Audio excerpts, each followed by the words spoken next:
the how they used to come back from the first commercial break on Raw, and it was like a shot of the backstage, and there's something going on. That's what they're doing right now. I mean, we totally get the vignette promos and that sort of thing. Like, the game can build all of that stuff in. It's great. No, I'm saying that's what this is right now. And then when we come on. Yeah. We're sitting here getting ready and then... What? Yes. I tweeted, I don't know if you can read it here. Yeah. I tweeted all in caps, so it's appropriate. I did it like I was JR doing the like end of segment promo following the last thing on USA Network just before Raw comes on. Yeah. Oh, and you all get to be commentary too. Whoa, live. Hi everybody! Coming to you live from various places. The podcast. Yeah. Don't mind our mess. Hey. Do we want to go official intros now while we're working this, or yeah? Hey, I'm Matt, the Killer GM Evans, here for that D&D podcast where we're going to be doing a run at Worldwide Wrestling RPG, the RPG about pro wrestling. You know, big sweaty men and women fighting it out, working out their feelings in the ring. So we're going to be going through character creation tonight, and then start barreling through and do some shows and have a good time. So if we want to go down in Discord order, do some intros, let's go.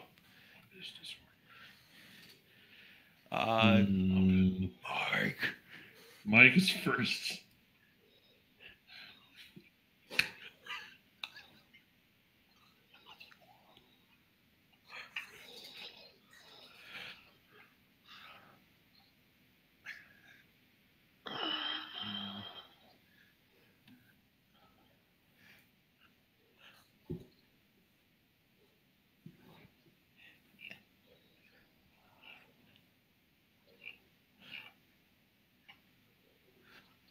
The Road Warrior. Okay, yeah, the Legion of Doom.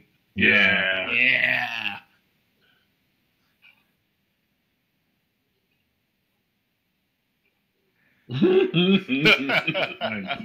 Nice. I guess, okay. Hi, I'm Zach.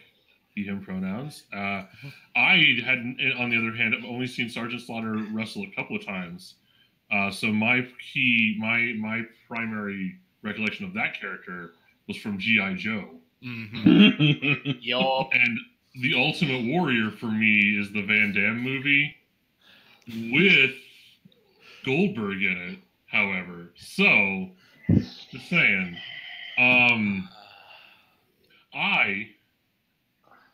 Yes. Who wasn't? God rest her soul. I got into wrestling, I think I was 11 or 12, somewhere in there. WCW and WWF were still like separate, side by side, running on the same nights on different networks during the Raw era. And so yeah, I came up with like DX and Stone Cold and Booker T, and yeah. I've come back to it a couple of times and never really stuck. I mean, I still get it. I get the thing. And I've watched, what's the one on Netflix? Glow. Oh, Lucha Underground. Lucha Underground. I watched the first couple seasons of Lucha Underground. It's super good. It was good for the first couple seasons. So much fun.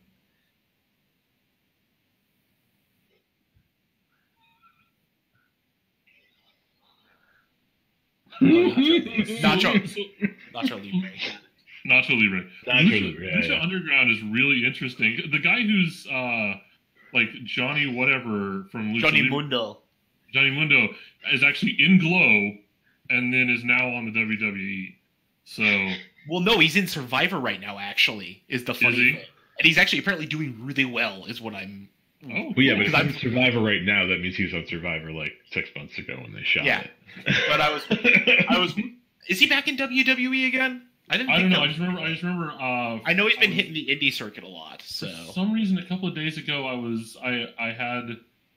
had wrestling photos on my computer. I can't remember why because my brain is baby addled. I don't know why that happened. But I remember seeing Johnny Mundo and Trish Stratus standing next to each other. Why would Johnny be there? Well, unless it was because I know they did SmackDown 1000 just in the last couple weeks, so that could have been it. I didn't realize that he was a huge part of SmackDown. But I was around when SmackDown became a thing, and we did not get the right channel for it. And I was so angry. See, SmackDown was the only one I could watch because we didn't have proper cable, so I couldn't watch Raw. Yeah, because we didn't get UPN or whatever was on. Yeah. Yep. So we only had WWF on Mondays at that point, and then the Saturday breakdown thing. Yep. The recap shows they play after Saturday morning cartoons. Yeah. So here's wrestling fans. Here's me dating my viewership of wrestling. I watched for a 4-year chunk of time when I was basically in junior high / high school, and during that period, JR's face stopped working. Oh. Yeah. Poor dude. Bell's palsy. It's a hell of a thing. So that's about where I was. Stone Cold Steve Austin was the biggest thing in town. Mm-hmm. And then The Rock was kind of coming up behind him. The Rock. I don't know nothing about your John Cena's. He seems like an okay guy. You can't see him, so it doesn't matter. He really has gotten better over time. Well, Cena actually seems like a nice guy. Yeah. An actual nice guy. Yeah, whereas Stone Cold Steve Austin's a trash human. Yeah, He's trash. Well, that's par for the course. All right, so this is random trivia, and I may be wrong, but I think Cena holds the record for Make-A-Wish things because awesome. They call him, he's like, yes. You don't have to finish saying what you're saying. I said yes, which is cool. It is cool. Yeah.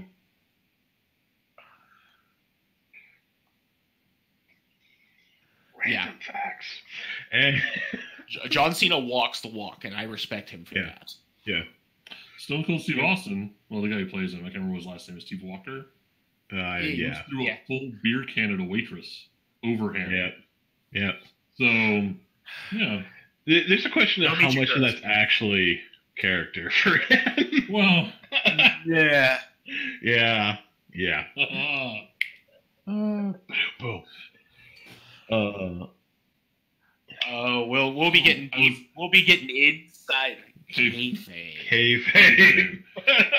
I was also around when Undertaker took off all the goth stuff and put on the black wife beater and the cowboy boots. Biker Taker. The motorcycle. Well, didn't he come on to American Badass by Kid Rock? That was his theme song for a while. Yep. Well, was it? It wasn't just. It wasn't just that. What was it? It was "Rollin'" by Limp Bizkit. Limp Bizkit did his theme song for a while. Oh yeah. Well, that was that period of time where they had their major stars all had metal, professional music was their thing, and half of them were made for them. Yeah, I had several editions, several years in a row. They made that WWF soundtrack. Yeah, I've got just that the entrance music. Yeah. I don't know what pact Triple H had to make to get Motorhead to do not one, but 2 themes for him. I'm still trying to remember who had the thing that was let the bodies hit the floor. That was just one of the theme songs for the show, actually.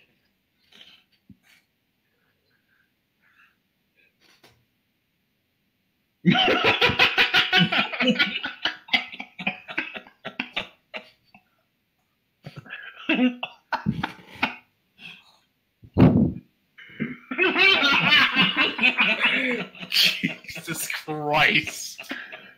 The only thing I can remember about though is that someone started using it as their theme song 2 weeks before 9/11. It was Shane, wasn't it? No, Shane wouldn't have that. Shane's always been money. It's always been money one. Nah, I can't remember who it was, but it worked, and it worked really well for them. And then 9/11 happened, and they stopped with those kind of songs for. I would swear that it was one of the show's themes, it was Raw or SmackDown, as their theme song. Maybe. So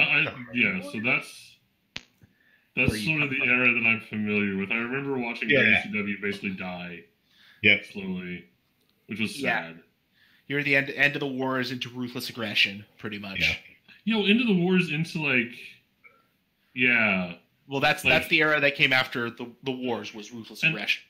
Yeah. Oh, okay. Well, Yeah. not to be like. Well, like to where be they like- were, Yeah. they were kind of recovering from the Attitude Era and pulling back a little bit, but not like really pulling back. Just kind of like, let's not push quite so hard. Yeah. Yeah. It definitely went from like much more weird, off-script stuff to much tighter blocking and things. Yeah.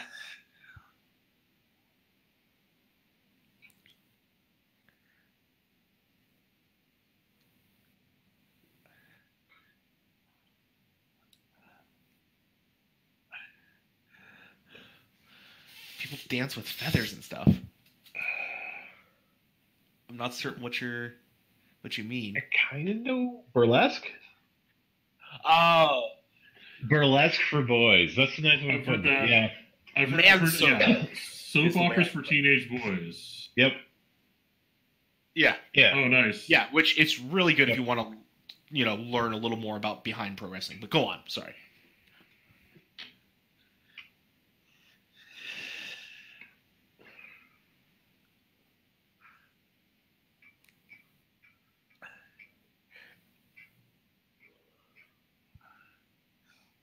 Mm-hmm.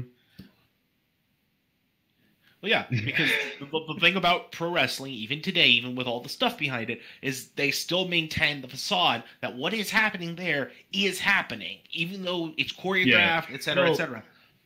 They don't break character in public generally, because like it's a big thing, and a lot of classic wrestlers are still pissed at Vince for this. Is that he admitted it was not an actual athletic competition for licensing in New Jersey back in the 90s, and it was a big thing at the time. And obviously, they don't promote it; they don't really publicly acknowledge it.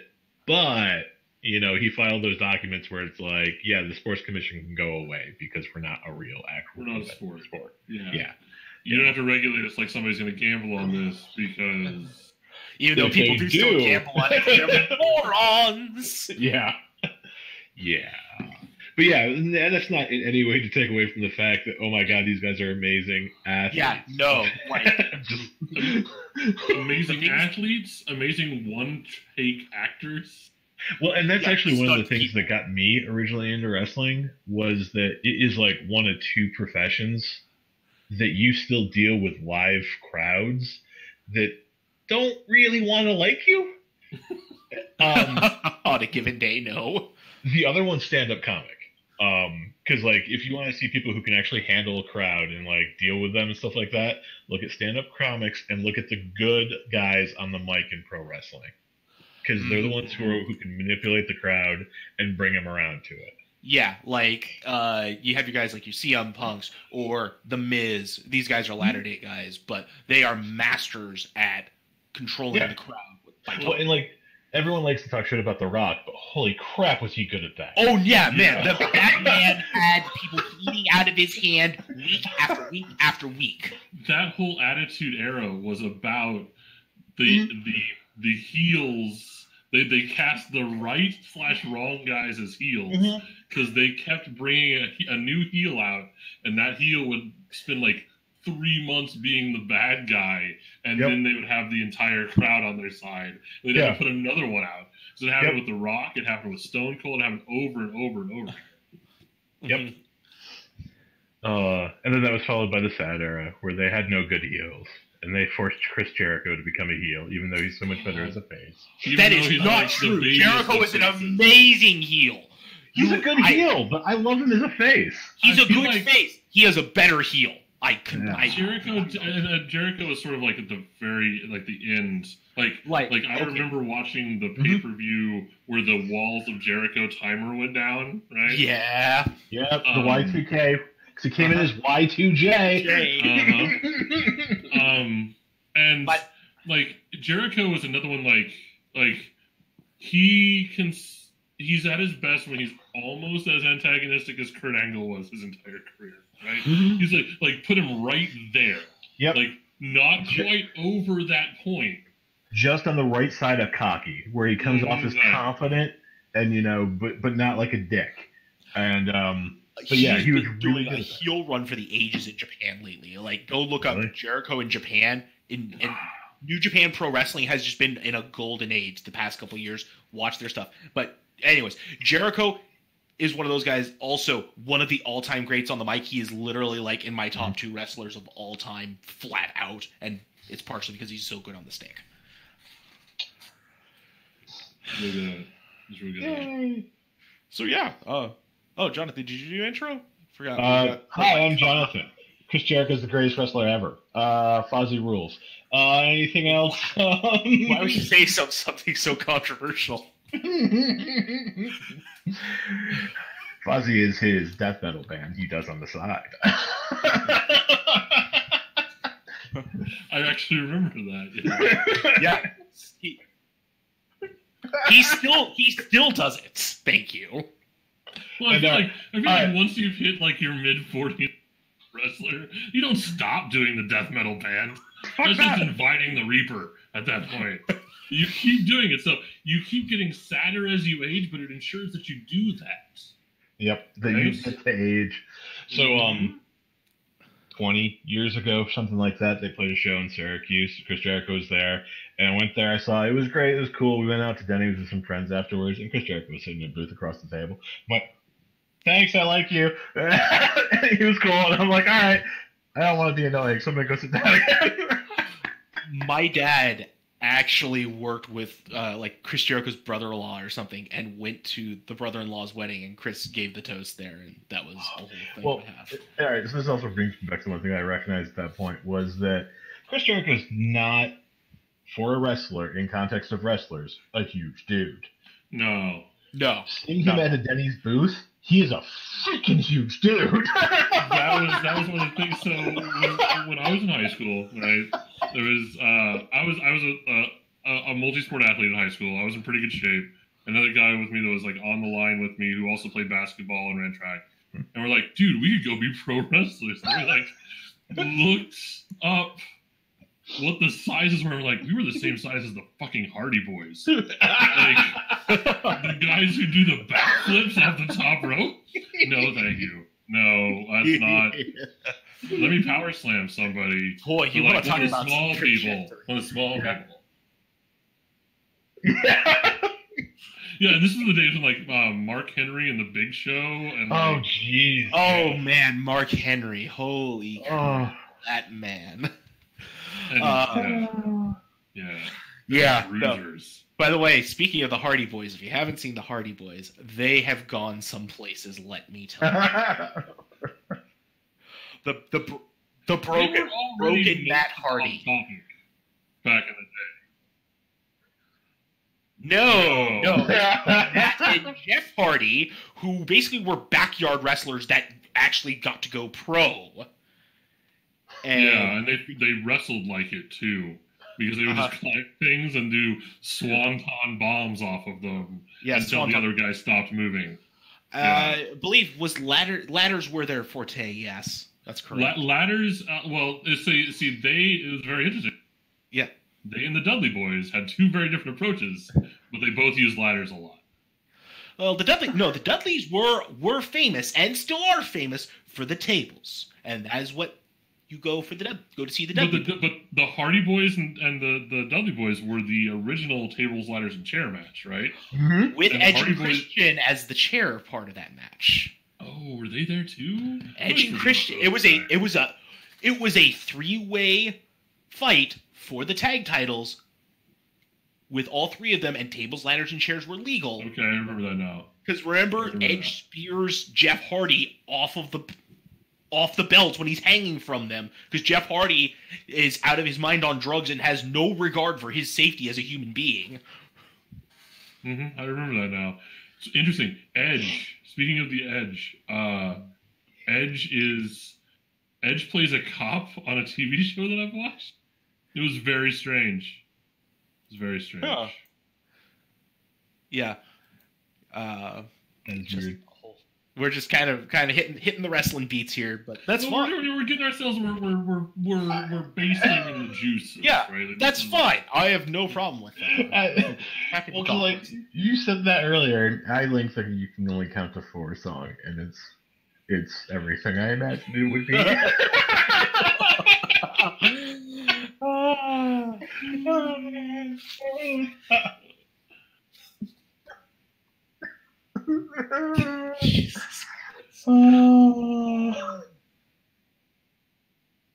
No, that's all good. Guys. You just get these things stuck in your head, and okay. So yeah, great. What were you? You said you were gonna thinking about playing a monster. Is that right? Like, oh my god, why? Why have you done this? Wait a minute. I feel like I was just reminded of this only a short while ago. Yes, they are. Like,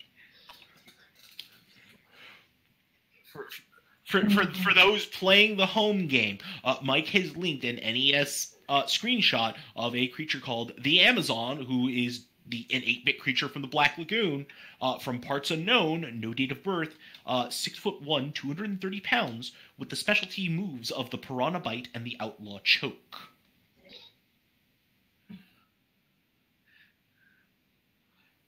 No, it absolutely is. And later on, I will link you guys to Southpaw Regional Wrestling, which is some of the current WWE stars doing short vignettes of an 80s wrestling show that never was. And it is hilarious, but that'll be for later. But needless to say, because you have chosen this, you have set some of the tone for our game, which is absolutely, we're going full bullshit wrestling, which is my favorite, to be honest.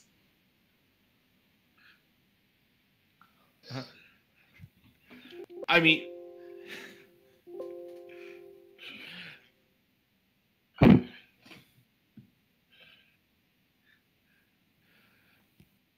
solid.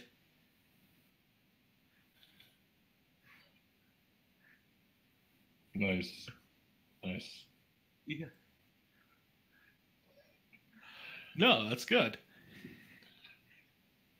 I was also thinking about playing a Bronx Bomber, like XP. being that guy. I mean, whatever you guys want to do, we can make it work. I literally had somebody who basically they were playing a Youngblood, and then like they had to team up with essentially a character who was a witch, and they made them their wrestle golem, so they had to dress in like crappy golem costume to come out and wrestle. Yeah, like it's just do pro wrestling as hard as you can, Mike. Like Mike, your experience of early 90s pro wrestling is probably the closest to where we want to get to. Mm-hmm. Yeah. I mean, we got access to Royal Rumbles, you can do chair show. Yep. Mm-hmm. Oh yeah, we've got rules for all sorts of different matches we can do. It's just like what kind of guy do you want to be? And like, okay, you're a fish man, but what is your character? Who are you really when you take off your goofy fish suit for like 5 seconds backstage? There is that.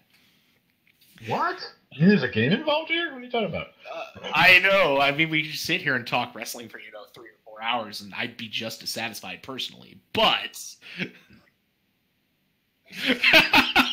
thing is, like, all of my recollections of wrestling, like, I've actually thought about picking up the new wrestling video game because it's supposed to be really good. The new WWF game or WWE. For a WWE game, apparently. Well, yeah, I mean that's the bar, right? Like, I played SmackDown back in the day when it was just direction, triangle, circle. Direction, triangle, circle. I played WCW versus NWO on the N64, good sir, and I was thankful for it.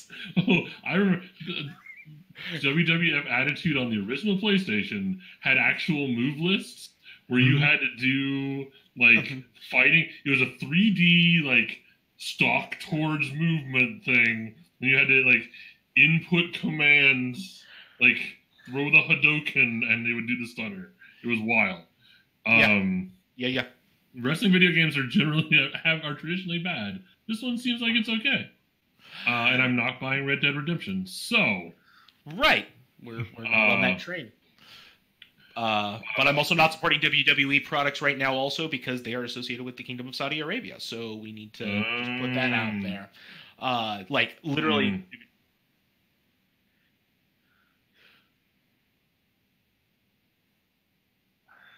Yeah, that D&D Pro Wrestling. God, now I gotta play Gritty. Gritty. Oh, God.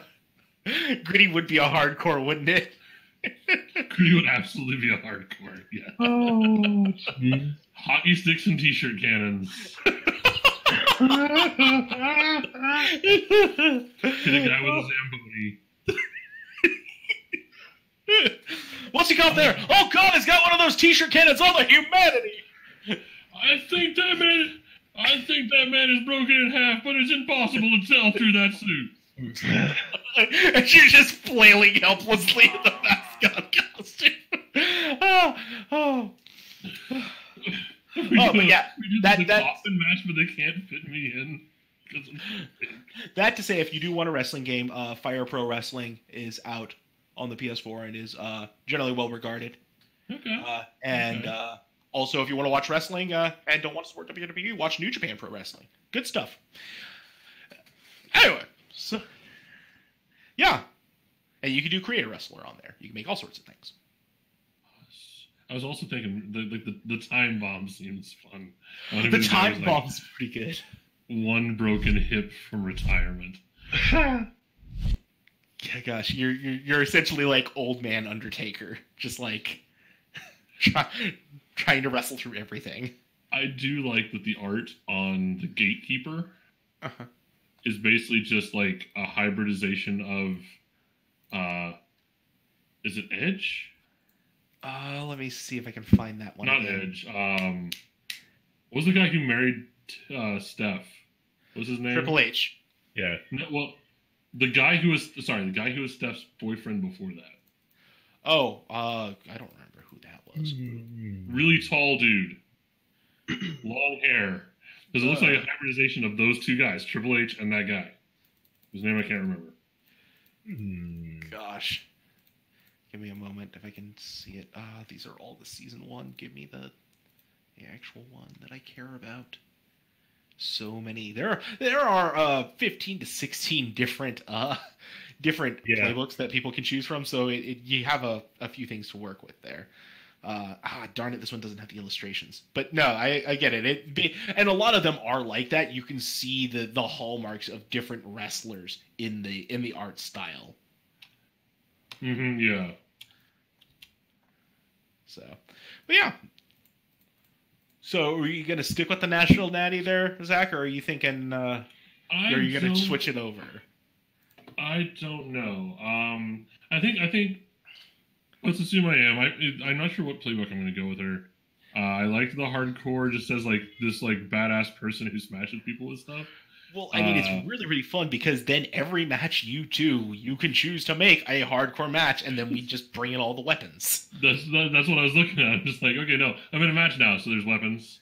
I just imagine like I walk to the ring every time. There's like a mic standing and a guitar. And just do the honky tonk man thing. Yeah, because the idea is this character, like the full backstory can probably be fairly convoluted, but essentially she went to Nashville looking to become a star, wound up becoming like a roadie / bodyguard instead, and so that's where she's at. And she's got like every famous country singer she's like helped save from death somehow, right? So she's got a bunch of like old stories about these people, and then like the ability to hurt people with her with hands and weapons. Yeah, she wants people to come get those hands, but she still wants to have a music career. So look up the WWE character Elias Sampson, and you might find some inspiration there. Okay. Even though he's heel, but I think he just turned lately. But yeah. Okay. You get to where you're going. You might get part of where you're going. Not all the way, but part of the way. So Mike's still looking through, figuring out what what calls to you, or? Oh, you're totally monster 100%. It's just like, what kind of monster are you going to be?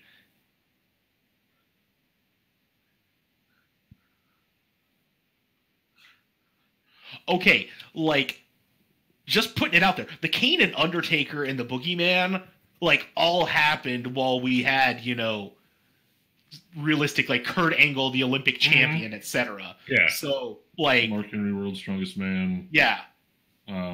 Stone Cold Steve Austin coming out in jeans and a vest and nothing else. So, like, yeah. Yes. Yeah. Yeah, like... Smashing them on turnbuckles and shock. Yeah. Gangrel. Gangrel and Viscera, yeah. Yeah, Gangrel. Was it Gangrel and Christian that were like... it was Gangrel and Christian, and then Edge was... or was it Edge that was the first one, and then Christian came after? It was one... Basically, one was started as a knockoff of the other. Mm-hmm, And exactly. they became they were like almost explicitly World of Darkness characters. They were. Yeah. When a guy comes out with the name Gangrel, it's not... They're not hiding it. And I'm surprised, like, White Wolf didn't try to come after them. But probably not.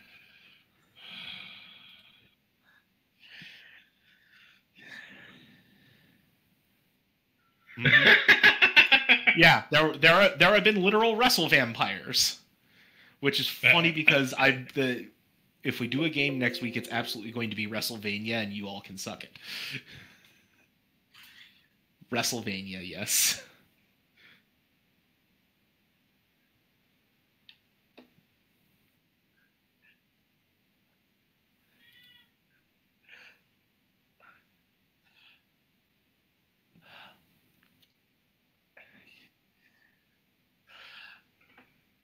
I mean, if you can wrestle in it, it's okay. That's all that matters, is can you wrestle in it? So that's fine. Great. Love it. Let me know in a bit what moves you decide on for your character there, and we'll... Sure. Yeah.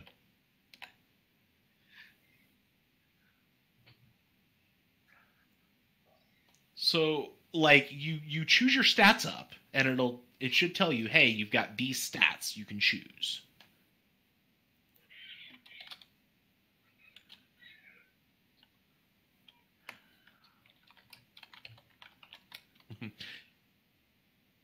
Real is one of your stats. So, in other words, how actually good are you at the athletics thing, basically?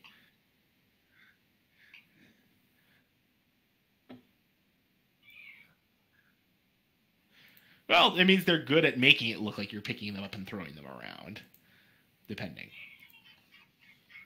Yeah, that. So, yeah, if you're -2 on real, because you're playing a fishman, it's really hard to believe that you're actually a goddamn fishman going out, no matter how good your makeup is. Yeah, and Monster, the thing about gimmicks is part of it's the look, part of it's the feel that you do. A monster is the big, strong, brutally guy. Like, basically, think about The Undertaker. The Undertaker is a monster. But you also can't believe that The Undertaker, with his backstory, is actually a person. So, that's what...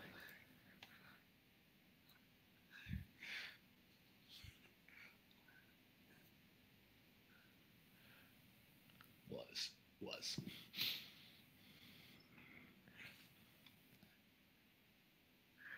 Yeah, you choose any one stat to bump up. Like, you can make yourself power 2 and just be really good at, deadlifting people.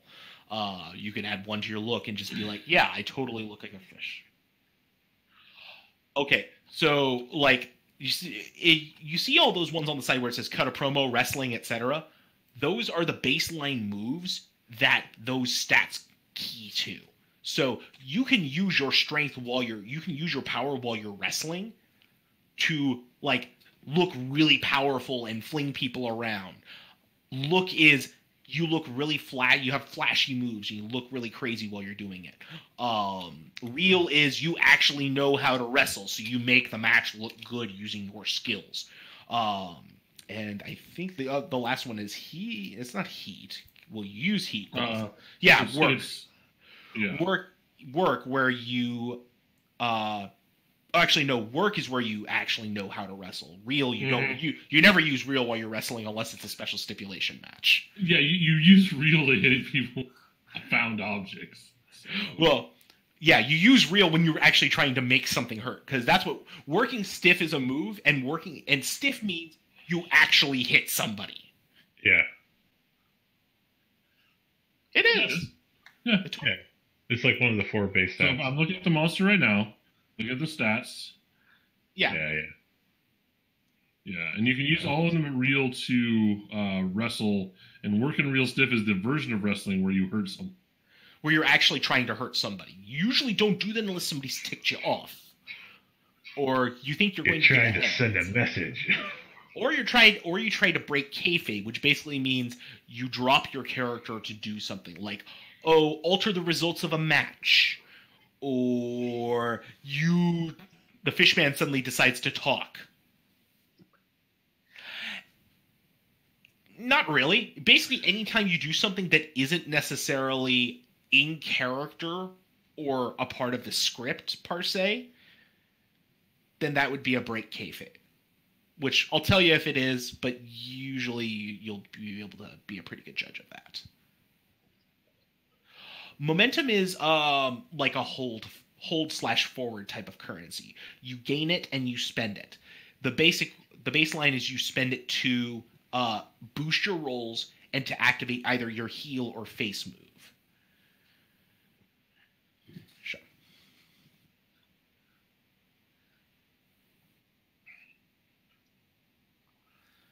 Yup.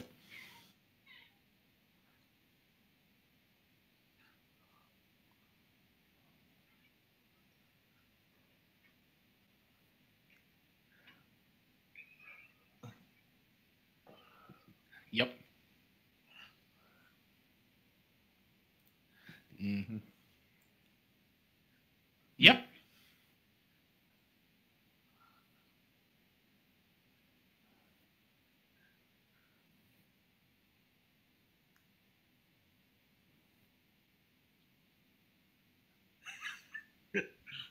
So what is the Amazon's match?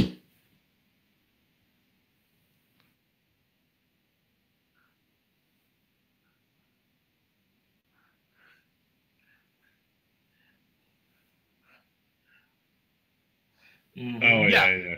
Well, it's also Yeah. The classic example is the coffin match for the Undertaker. Yeah, And, Buried Alive, Inferno match. Oh God! So what are the stipulations of Tromp in the Swamp?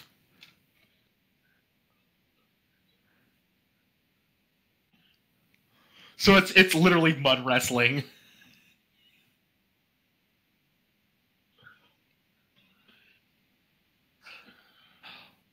I was gonna guess you had to pin them underwater or something. Like there's just like a big fishbowl.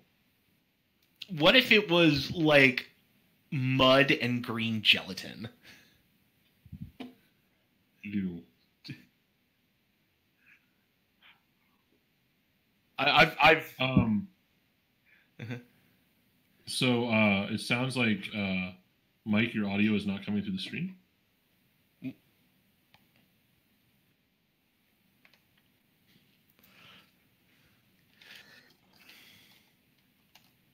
Yes, can confirm.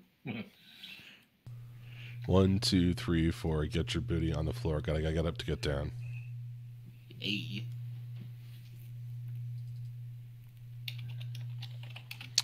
So, guys, gals, and non-binary pals, this is the problem with Mike's not streaming rig, is that everything is,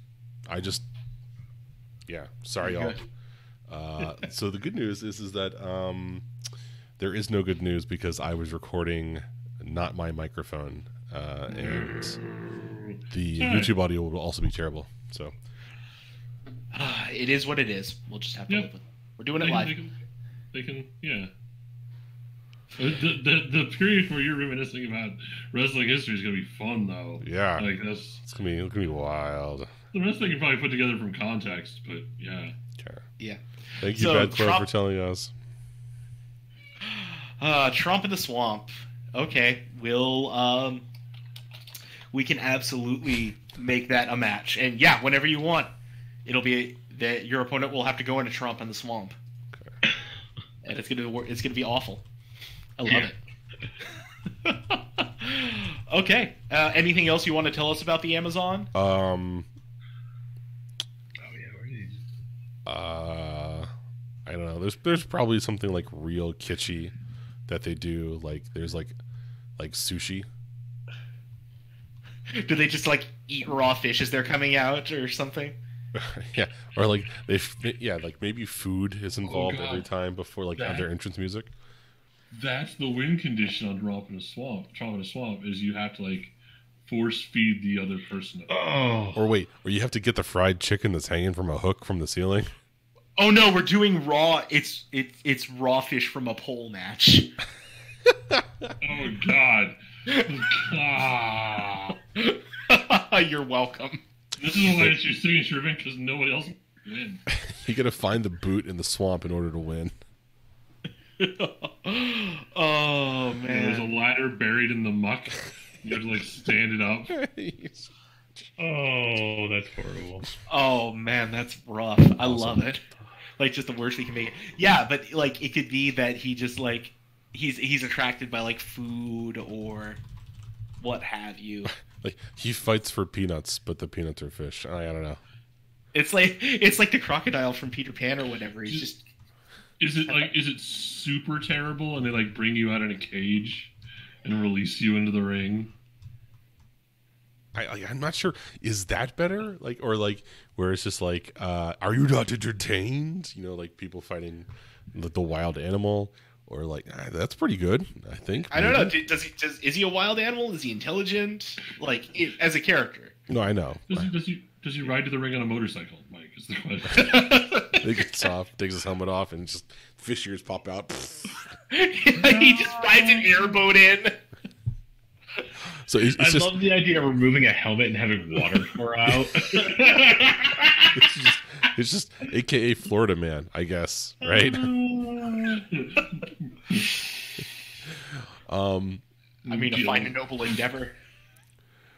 I so like probably not, right? Because there's probably got to be like something it's like where it's not like an animal, because like I mean you can root for the animal, but you're not going to get like audience and stuff. I don't know. I don't know. No, kids will buy in. Like kids love you. I don't know. We'll figure it out. Kids love a swamp monster. We'll work on a little bit of it. So how is the Amazon off camera? Like, does he have any particular foibles, etc.? I think his gimmick is picking people up and walking off screen, Yeah. like Swamp Monster style, like, you know, picking up, sweeping them up on his arms and like running off. Sure. That feels All good. right. Having a conversation and like, you know, he's there in the microphone. Does he have like a manager or somebody, like a handler? Is that Right. And then when he's done, he turns around and he grabs his manager and throws her over his shoulder and just runs off. oh man, he's got a lady manager, and she like some Fay Ray type that just talks him up. Okay. I don't know. That seems funny as heck to me. But I grew up in the '80s watching wrestling, so No, it's fine. We're working on it. All right, we'll have some more. You'll have some questions you can ask after we get everybody else established, kind of. So Zach, you kind of went over the National Nanny a little bit. You want to let those at home know what you got going on stat wise and such? Yeah, sure. What I've got right now is Lucinda Lovelace, aka the Nashville Nanny. I am playing right now. She's the hardcore playbook, which is the person who loves beating people with objects. Role is babyface because she's generally a positive figure, kind of a hard ass, but not a bad person. Hailing from Roane County, Tennessee. Entrance music is one of her singles, like jangly guitar, pyro smoke, her vocals in the background. Yeah, she looks like a marginally like marginally over the hill for Nashville, which is like just getting started as an adult person, right? So like mid-20s. No, well, probably somewhere in like her mid 40s, probably, right? I hear Rebecca McIntyre's "Why Not Tonight" when you talk about this. It's from Tremors, and that's the only reason that I know the song. Okay, there you go. The closing credit from Tremors. Here's the physical description I wrote down. An over-the-hill Nashville songbird with her sandy brown hair pulled back in a ponytail, black leather vest on over a sleeveless Johnny Cash at Red Rock shirt.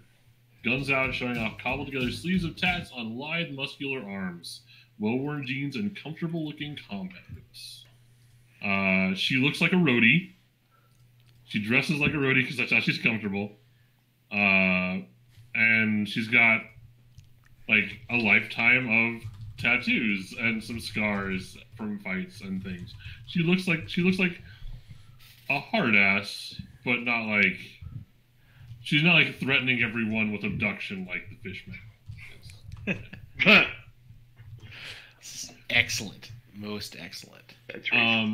My stats are so I start with look 0, power -1, real 0, and work -1. And I get to add +1 to either look or real. And I think I'm going to go with look, just because it sort of fits the concept of someone who thought they could be like a performing artist in a different genre of existence, right? Yep. Because she is sort of, but not in the way she thought she was. So she's going to be like flashy and performative while smashing people with objects. Mm-hmm. So everybody gets a little bit different version of the finishing move, although I think this one's pretty close to what we just got from the monster. They're going to be similar, but there will be subtle differences. Yeah, so if I'm booked to win a match, I roll 2d6. On a 10+, I hit my finisher clean or bloody. Choose whether I or my opponent gains +1 audience. Mm-hmm. On a 7 to 9, they make you work for it. Choose I win clean, and you both gain +1 momentum, or sacrifice my body to make it happen. I gain +1 heat with them and take an injury. On a botch, I still get the win, but I either lose 1 audience or hurt or injure my opponent. So it all depends on how much I care about you walking away. Yup. Or you can go for my- the sympathy hit. Exactly. The other move that comes with is tables, ladders, and chairs. Oh my! Whenever you're booked in a match, you can add the hardcore stipulation: no disqualification, no count out, and weapons are allowed. The match uses hardcore violence stipulation move, which is the move you use when you actually want to hurt somebody. Basically. When you use the a other weapon to move, hurt somebody. yeah, because you can. There's stiff, working stiff, and then there's hardcore violence. Yeah. And then the move I took was Master of Hardcore, so I can declare, because of the one just ahead, I can declare any match I'm in a hardcore match. Like all the matches are hardcore match. I'm hardcore Holly, essentially, right? Mm-hmm. And my second move is Master of Hardcore. Whenever I'm booked in a hardcore, take +2 momentum. So I just come into the match with a giant chunk of momentum. Because you dig hardcore, so. Mm-hmm. Exactly. So, and my audience defaults to +1. So not the best, but not worse than anyone else. So most of the time you're starting at +1 or +2. Your goal is to work up to that sweet +4, where you're the star of the show. So you can get over. Boy. Or of course, unless you're the jobber. In which case, you want to go up to 1 and then back down to 0, basically. Yeah, the jobber isn't entirely like you can be a jobber, which is somebody who's there to eat pins to make the other people look good. There's also being a manager, which means you talk on the mic for somebody who may not be able to talk so well, say a fishman. And there's other different roles you can be in the game, but most part people are going to focus on being the wrestlers at first, which is a good play. So yeah, there's also the boss. Yes. Yeah, you can be the authority figure, which is interesting. So Hit you in the face of the mic stand. I'll do it. Also, I noticed that each of the playbooks has a different amount of injuries they can take. Yes, that is correct. Some of them are tougher than others. That's interesting. Yeah, some people are better at taking injuries. Some people will buckle, and some people just yo-yo between injuries. Like I believe the luchador actually is very much a give and take on their injury board. So, The jobber can take 4 injuries, and the wasted can take 2. Yep. Well, it's because the wasted's already riddled with. They're already halfway there. So. Yeah. Speaking of Jeff Hardy, hey. Anyways, so Jonathan, you come up with an idea of what you want to do? Well, you mentioned the wasted, and that's the one I'm kind of looking at because, frankly, I can't get that damn song out of my head, Mike. And I'm trying to figure out who would use that for intro music. Nice. And I'm picturing basically this ICP-esque porn, not clown actor. Yeah. I know. But an ICP clown guy, but the positive side of ICP where they're talking about accepting people and stuff like that. Yeah. He's just very technically proficient and also drunk off his fucking ass almost all the damn time. Juggalo Juggabro. Damn. Yeah, that's actually pretty good. It's I can't come up with a name. The Juggabro. Yeah. Oh, jeez. I was thinking it. Yep. That is totally gonna work for that. Are we just an offshoot of ICP wrestling? Maybe. Val Venus was the porn star's name. Yes, correct. Geez. I'm back, everyone. You're right, too. Ladies. And shoot, where was I going with that? So look, I almost picture closer to almost a Joker-esque version of an ICP, right? So he's got that long green hair, that the kind of really cross the Hardy Boys with an ICP fan, okay? So basically, it's Doink decided to join the Hardys. A little bit more positive than Doink usually is, because Doink's just an asshole. Fair play. But behind the scenes, he is probably pretty close to that. Gotta love the face who's just a prick. Well, and I was going down this. Where's my little playbook? I was looking at that.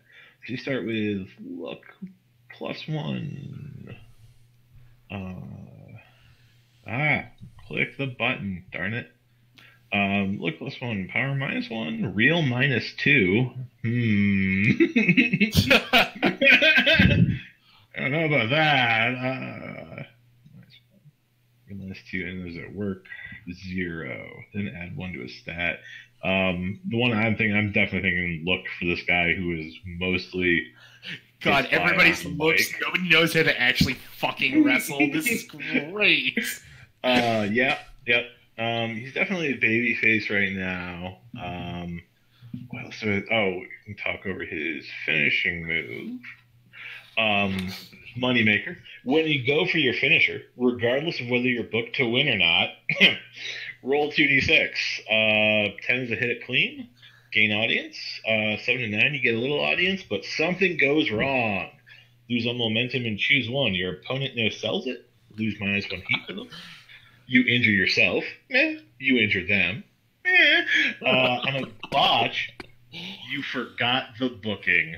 Lose -1 audience. Your opponent gets to call an audible and finish the match however they want. Somebody had to do something. Then you get the second move, which may explain the first one. Addict. Whenever you take something, gain +2 momentum, and you lose -2 real. Minimum -2. Whenever you're on something, roll + real for all your non-gimmick moves. So anything that isn't listed in the Wasted's move book. Yep. So anytime he wrestles. Yeah. So, is there other stuff that's in the move book, or is that just, really freaking punishing? Oh, that is brutal. Super brutal, actually, yeah. The only thing is, your finisher and you're a problem yourself, and I believe you can Yeah. take moves from other playbooks at those Okay. points. But like that's it, Yeah. man. If you That is. like, it's a rough life being the addict. But that's if you're on something. If you Yep. don't take something, If I stay clean, I'm okay. yeah, you just gotta stay on that wagon, man. Stay on that wagon, Jugger Bro.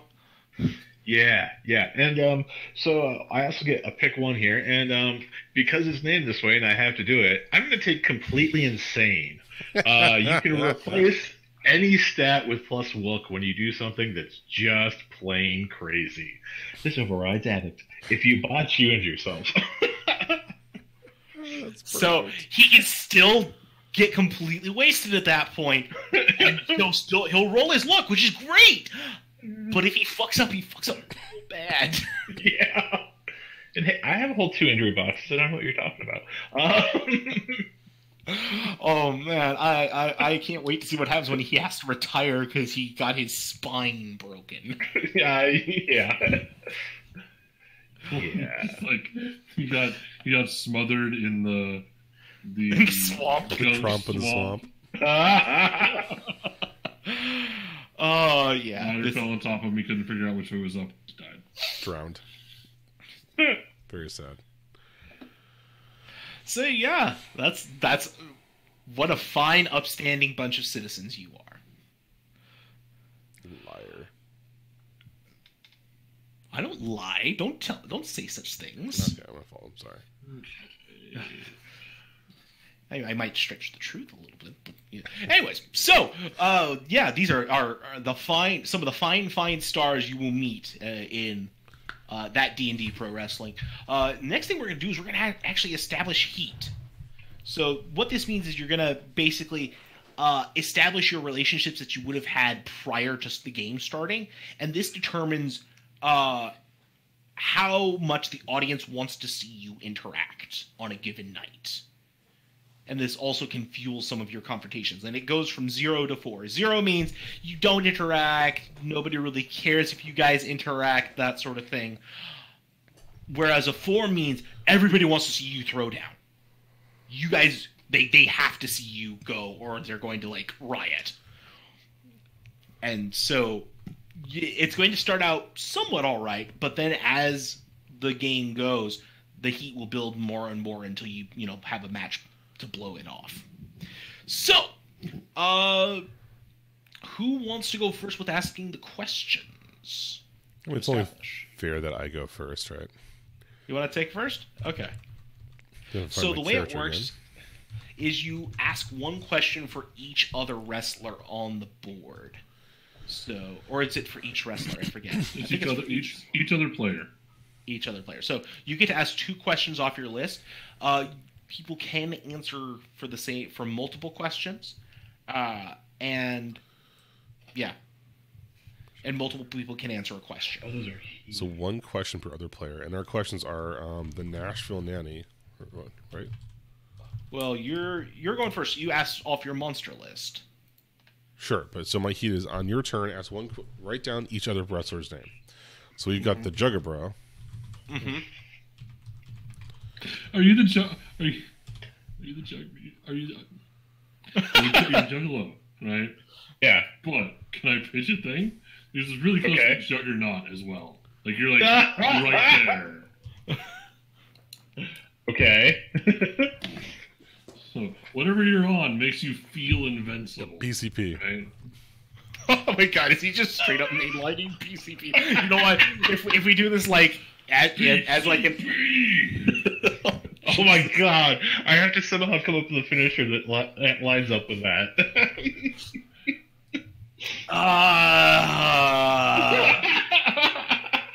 Psycho suplex posse. I love the fact because like one of the other moves you could take is they know it. The audience knows your addiction and it's part of why they're into you. Gain +1 momentum. Psycho Crusher Plex. Yeah, there you go. All right, so I've got the Juggerbro and the Nashville Nanny. Yeah. Okay, so What was yours, Mike? What's that? What's yours, Mike? The Amazon. The Amazon. It's terrible, right? It's a creature from the back Black Lagoon. It's also a little on the nose, but whatever. Also, it's not an Amazon at all. Like the Amazons are really tall. Yeah, the FCC. There's some groups that protest because of that. We'll deal with that later, though. Okay. Yeah. So, Miss Nanny or Mrs. Nanny? I don't know. You don't ask the people. You just ask the question, You just and then ask they the question, and answers. whoever answers. Oh, okay. So Yeah.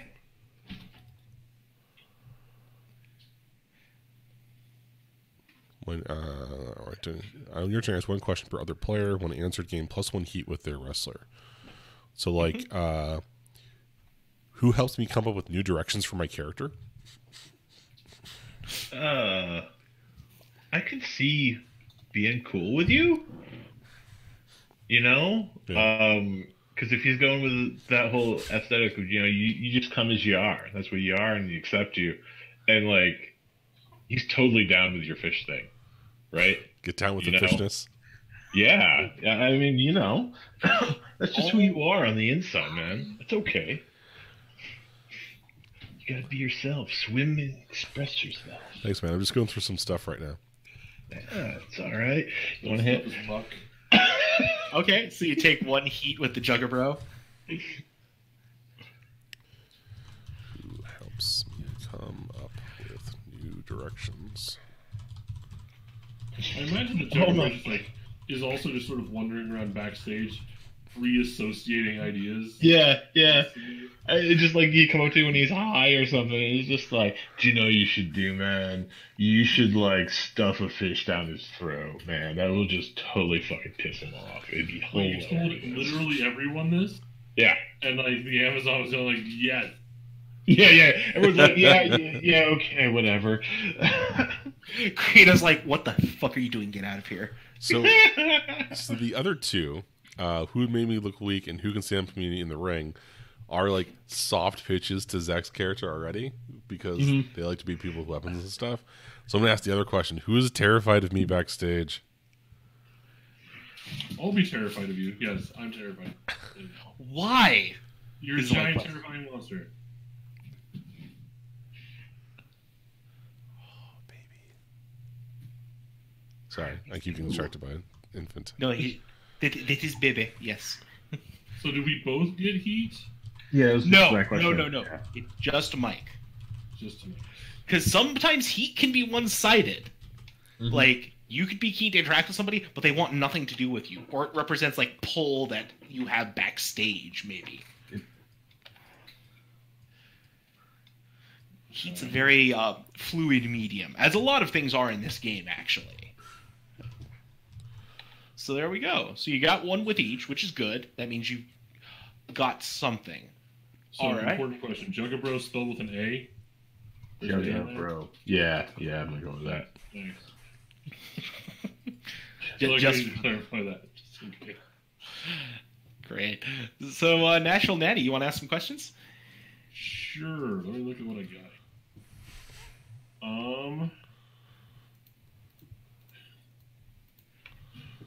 Okay. Who is jealous of my devoted fan base? Aw. That could easily be both of us. It could. Is it? Yeah, somebody can answer. Both of you can answer. Neither of you can answer. The sky is the limit on this. Yeah. Juggerboy, do you want to take jealousy of fan base, or do you want me to do that? You can both take it. Yeah, I don't think I'm going with that.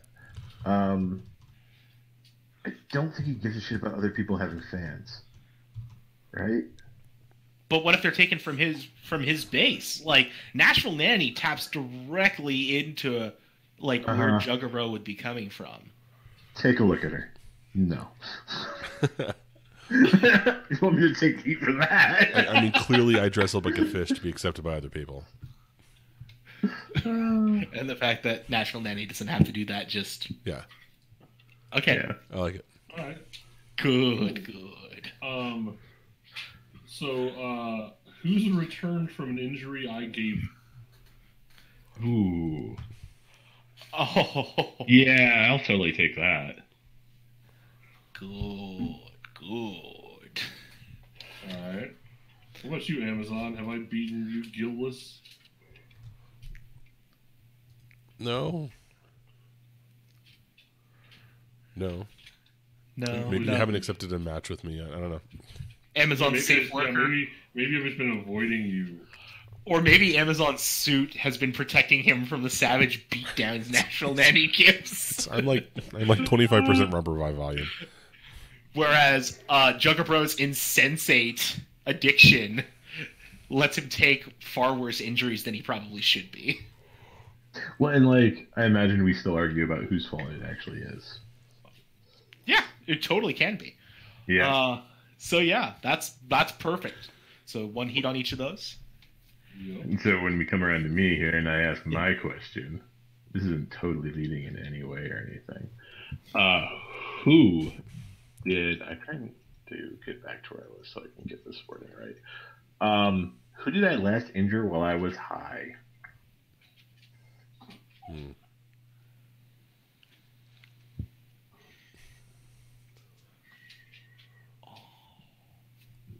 Sure. The Amazon did? I Oh. don't know. No, here's the thing. He drove the Zamboni into both of them. Just, like, into the locker room. Yep. But you two are pissing and moaning over. No, I totally would have gotten out of the way if you hadn't like gotten stuck in the mud. Or my suit got stuck on the Zamboni, right? Oh yeah. Well, like yeah. All right. No, I'm fine with that. And then the because I have a theme here. Who kicked my ass backstage most recently? I'll take that. Yeah. Yeah, I kind of figured that one. Wow. Got, Don't went over. Probably the Zamboni incident, you know. But Yeah. okay. Yeah, this is fun. Okay, great. So everybody's got a little bit of heat with each other. So now comes the adjustment part. So Juggerbro and National Nanny are both face, right? Okay. So, oh gosh, I got to remember how this works. It's really weird. Because basically, since you guys are faces, you're going to get 1 heat with the Amazon, and the Amazon gets 1 heat with you, I believe. But okay. I'm trying to remember how that Yeah, works. yeah. Well, you get +1 heat with the people who are at the opposite side. So Yes. But is it that you get the heat on your sheet, or is it that they get the heat on theirs? And that's what I'm trying to recall. I mean, it works both ways, right? Because they are the opposite of us, and we are the opposite. I guess, yeah. Yeah. Right. So, It's reciprocal. Add- Everybody gets +1 heat. Yeah. well, except for you and Juggerbro don't have +1 heat. Yes. Yeah. Everybody gets +1 heat with the Amazon, essentially. And then Everybody Amazon gets +1 +1 heat with everything. Yep. I mean, all two So- of us. Yeah. I'm sorry. That should... So I get +1 on both of them, right? Yep, correct. So you should be at 2 heat with them at this point. And they should be at 2 heat with you. Okay. So, based on perceived or written in slights, you have a certain amount of chemistry when you're on screen together. Gotcha. So that's pretty good. My chemistry is mostly me holding on a mic stand to keep you at a distance. And I think that's pretty much about everything that we need, actually. Otherwise, we kind of can get the show on the road if we want. In which case, I am probably... Let's see. Give me a minute while I set up a card for us.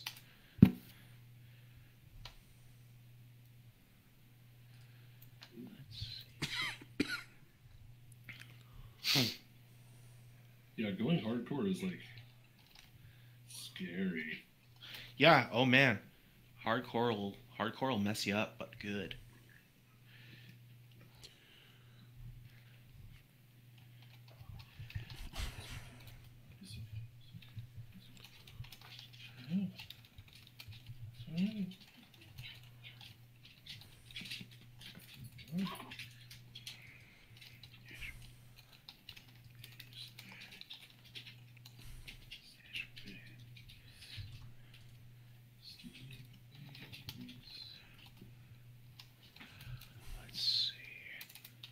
Okay. Oh, hey, we should cut to a commercial. Yeah, let's cut to commercial break, and we'll be back. We'll be right back, folks. All right, let's see if I remember how to do this. Control, new tab, test pattern, please stand by. And then, like, hide. All right, and we are out.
Click. And click. All right. Good. So, welcome back, folks. We were just catching up with last Thursday's Thursday Night Throwdown. So, what we're going to do is we're going to go around, and I want you guys to each give me one highlight from your character's exploits last episode on Thursday Night Throwdown. And then we'll join the story in progress. Do we have NPCs? there are NPW's non-player wrestlers. I have a roster of various stars and starlets that I pull from for my sequences. So, obviously, last week, the Amazon interrupted a match ongoing between two other wrestlers. Illegal interference.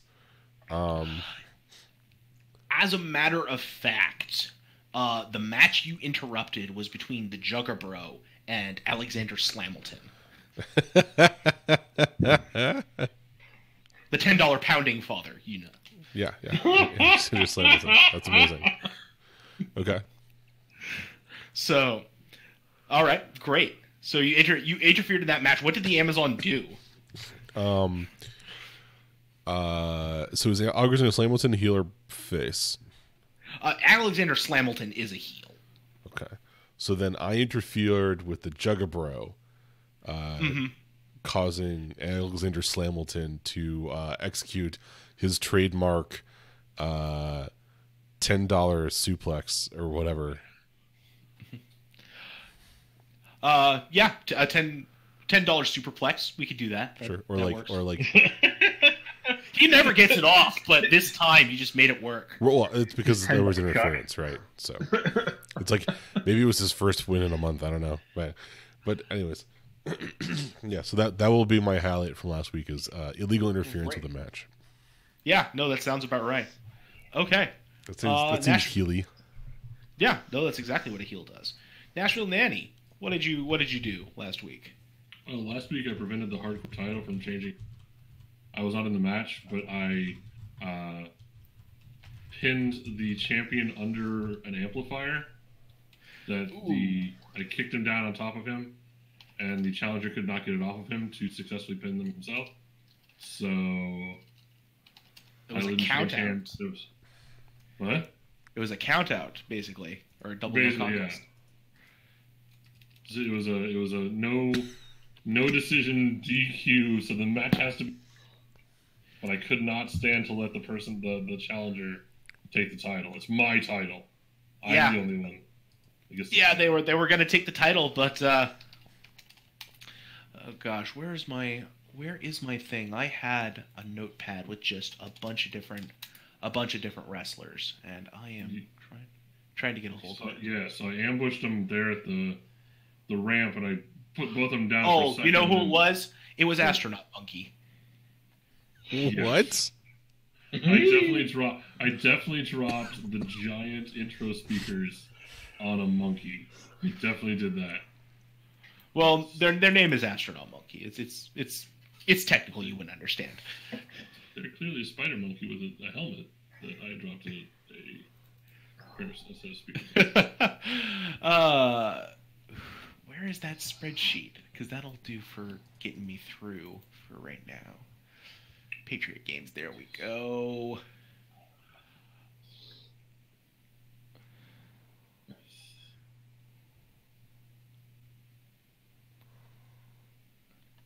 Yeah. And you had Boris the Bear Smirnov is the hardcore champion currently.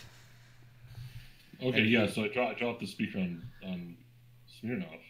Yeah, you dropped the speaker on Boris the Bear and then beat the crap out of Astronaut Monkey, and they were not able to compete any further, unfortunately. Did not finish the match. Yeah. Yeah, which means they have to put the rematch off till WrestleMania.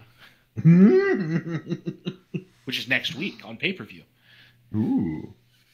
I didn't notice the addition of Small Human. Hi. So there you go. Okay. Juggerbro, what was your highlight? Well, clearly feuding with Alexander Slamington, because he's a sellout. So I took his beautiful car and I adorned it with spray paint to make sure everybody understood that he was a sellout. So it's got some really cool bitching highlights all throughout it, done up in, my kind of signature green and black look all over his windows and all that stuff that just like had dollar bills, but like parody of the thing and stuff like that, Ah, yeah. Which led to a certain thing later. Sorry, did the two of you have like the most incongruous battle for the match? Like just the worst one ever. Alexander Slamington. Alexander Slamilton takes himself very seriously. Yeah. And so that did not fly, and that led to the match, and yeah, unfortunately that was broken up by the Amazon, which actually leads into tonight's opening bout. Funny enough, which is between the Amazon and the Juggerbro. Oh no. Yeah. It's like a Like when they made DX fight. Hey man, vengeance like- match, or what's it called? Revenge match. It's a grudge match, Grudge sort match. of. There you That's how these things go. go. Revengeance match. Revengeance. Oh god, that's a whole different matchup. So yeah, we will go ahead and kick things off. So whose comes in first? Oh, I think the Juggerbro definitely has to start off by cutting a promo against the Amazon. You would like to cut a promo? Okay, Yeah. yeah. I actually had you slide it for a post match, but if you want to cut beforehand, that's perfectly fine. Well, I think, clearly Amazon is just serving the corporate interests, just in the thing, just to make money at the expense of any other kind of relationship. And, he's not being true to himself. And I just go off on him for a while about his corporate ways now. He's sold out to Alexander Slamington. I mean, all in pursuit of the almighty dollar. I thought Is that true, Juggerbro? Do you think he really has sold out? The Amazon is a fishman, after all. I don't think he cares about the concept of money. Like behind this, behind in the behind the background, right? The Amazon is choking down a whole fish. Why? Where do you think he gets those fish? It's visibly a very expensive fish. It's got gold dollar signs on the side. No, it's like It's a goldfish, Zach. do you literally just have like little goldfish that you're eating? Big goldfish. They get old. Koi. It's a koi. You have like cuffs, no like sleeves or anything. And you're eating goldfish daintily one. It's like what I see now is that like the Amazon has a pair of like pet koi, and he's decided to integrate them into this. I just like the pitch like from the Juggerbro backstage, like, no, totally cool because they're gold, right, man? Oh boy. Okay. So, Juggerbro, I want you to go ahead since you are cutting such a deft and brilliant promo. Yeah. To go ahead and roll me. I want to say it's look, but I'm double checking right now. So I'm pretty sure it is luck. I think it's like roll look. So let's see how the audience takes. Come on. See? Do you see how awesome I am? What the heck does that do? Mighty fine. So, you, good sir, the audience loves it. You connect. You get one momentum, and then you get to choose one of the following. Creative books you in a match. You can add a stipulation to a match, gain another momentum, or gain heat with the Amazon. Ooh, so many good choices. It's good to roll big. Yeah. The thing is, of course, I have no idea what any of those do. So like I said, momentum is like it's like forward. Yeah. Spend it to go do things, basically. Like Yeah, it's like luck in Monster of the Week, only you don't die when you run out of it. Basically. you also start with momentum equal to your audience at the start of the episode, and it does not carry over from episode to episode. So when we're done tonight, any momentum you gain is just gone. Well, no, and like it has me start the episode with +1 momentum with the +2 audience. Oh, So okay. No, that's weird. Because I'm pretty sure I started it too. Yeah. Recess audience to 2 for me. For the wasted. Well, when you reset after like advances or whatever. So that's Oh yeah. All right. yeah. So you would have you have one momentum. You just got one for rolling a 10, and you can choose to get more momentum. So you start with 3 momentum going into the match, which means like you've got a lot of audience intensity behind you. Or you can get more heat with the Amazon and make the match really interesting. Like people are really buying into your fight with them. Yeah, I think we're gonna go with that one. That sounds Take some heat. So that means you have like 3 heat with the Amazon, which is really, really good. Because if you can get to 4 heat, you start getting more audience with them. Woohoo! Alrighty. So Juggerbro, okay. All right. So yeah, they have that interview in the ring, and then they hit your music again, and it's going pretty good. You're posing, people are like going nuts for you. I totally want to play that YouTube thing now. I can only count to 4. I can only count to 4. I don't know how quickly we'd be hit with a takedown clause, but Well, that's why we aren't putting up music, much as I enjoy doing so. We're just gonna. You just have to imagine in your heads. Use the theater of the mind, kids. Do you have anything else with your intro that happens when you're there? Or? I definitely think he comes through the crowd, man. You know, he comes out of the stands, and I think he totally does some of the. All right, so you know the Sting used to do that where he'd hide in the audience. Yeah, but he has elaborate face paint. Well, there was the one where he actually wore a Sting mask over his makeup. Yeah. But he's done it before. But yeah, he totally does stuff like that, where he'll sell beer. But he's out with face paint during the whole thing. Oh my god! Oh, that's great. I love this federation so much. So yeah, okay, yeah. So he just comes bursting out of the crowd, like somebody tries to give him a hit off their joint. Is there?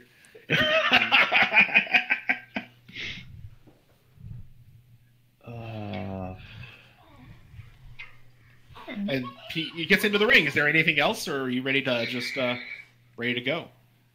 Is there anything else? I don't know. I'm trying to look at see what else we do. I mean, you're just at the intros, man. That's all good. Yeah. Well, should I try to do that? Pump up. I just need to see if there's other audience stuff. I mean, you could try and work the audience a little more before you before you get on in.